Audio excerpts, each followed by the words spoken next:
apart. My wife asked for a trial separation, but when I took her request seriously, she didn't expect me to turn our marriage into a test she couldn't control. What happened next left her begging for a second chance. The fifth day ended with her sitting alone at the kitchen table, reading through the post-nuptial agreement, line by line, while I worked in my separate space. The distance between us was physical, emotional, and now legally defined. All because she had casually suggested we needed space to appreciate each other. The final 2 days of our separate lives experiment unfolded with a striking reversal of roles. Where she had once confidently proposed this separation, she now moved through the apartment, with cautious deliberation, hyper-aware of boundaries and schedules. On the morning of day 6, I found the signed post-nuptial agreement on my desk, her signature still fresh on the paper. Beside it lay a confirmation email for our first couples therapy appointment, scheduled for the following week. She was methodically fulfilling my conditions one by one. Later that day, while working in my office, I overheard her on the phone with her closest friend. Through the partially open door, her words carried clearly. "No, you don't understand, this was entirely my fault," she explained, voice strained but determined. "I suggested this ridiculous separation experiment because I listened to everyone's advice, except my husband's, and he called my bluff in a way I never expected."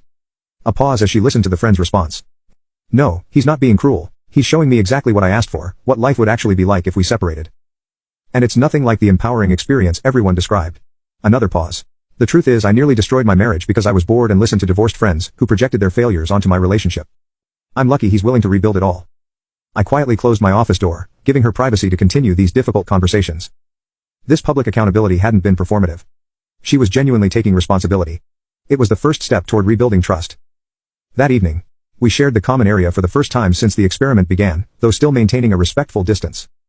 She had prepared dinner, placing my portion at my usual spot before retreating to her end of the table. "I've been thinking about what you said," she began carefully, "about respect being the real issue." "You're right," I acknowledged her words with a nod, but continued eating, waiting to hear more. "When I suggested this separation, I didn't consider what it actually meant. I treated our marriage like some casual arrangement that could be paused and resumed at will." She set her fork down, meeting my gaze directly. "That showed profound disrespect for you, and for our commitment." "Yes, it did," I confirmed without hesitation. Her flinch at my directness was visible, but I continued. "Commitment isn't conditional or experimental. It's a choice you make daily, especially when it's difficult." "I understand that now," she said quietly. "The question is whether you believe I can rebuild that trust." I considered this carefully before responding. Trust isn't rebuilt through words. It's rebuilt through consistent actions over time. The seventh and final day arrived with a tangible shift in the apartment's atmosphere. The rigid separation had softened, not through my concession, but through her demonstrated commitment to my terms. That morning, she knocked on my bedroom door, waiting for permission to enter rather than barging in as she might have done before. When I opened it, she stood holding a small gift bag. "It's not a bribe," she clarified quickly. "Just something I want you to have." Inside was a new set of keys. One for the apartment, one for her car, and one unfamiliar key. "The third key is to a safety deposit box," she explained.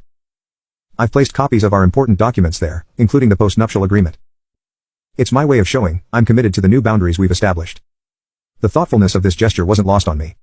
She hadn't tried to win me back with grand romantic gestures, or emotional manipulation. Instead, she'd acknowledged the seriousness of our new arrangement, with a practical symbol of security and transparency. "Thank you," I said, genuine appreciation in my voice for perhaps the first time that week. As the day progressed, we moved through the final hours of our scheduled separation.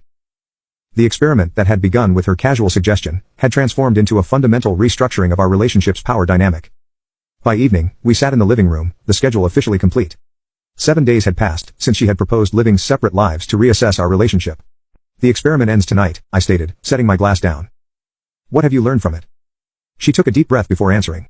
"I learned that I took our marriage for granted, that I was easily influenced by outside opinions. That what I thought would give me perspective nearly cost me everything." I nodded, allowing her to continue. "But most importantly," she added, "I learned that you won't tolerate disrespect or manipulation, that your commitment deserves mine in equal measure, and that boundaries, once crossed, have real consequences." The truth of her words hung between us. This week had indeed been a test.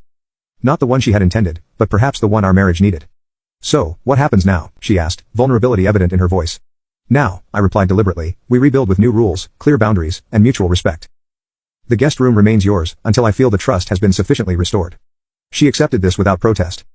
Another sign of the shift that had occurred, where once she might have argued, or tried to expedite the reconciliation. She now understood that healing would happen on my timeline, not hers. "I'm willing to earn back my place in our marriage," she said with newfound conviction. "However long it takes." As the clock struck midnight, marking the official end of the 7-day experiment, we stood at the threshold of what was essentially a new relationship. The casual suggestion that had been meant to reassess our marriage had indeed accomplished that goal, but not in the way she had anticipated.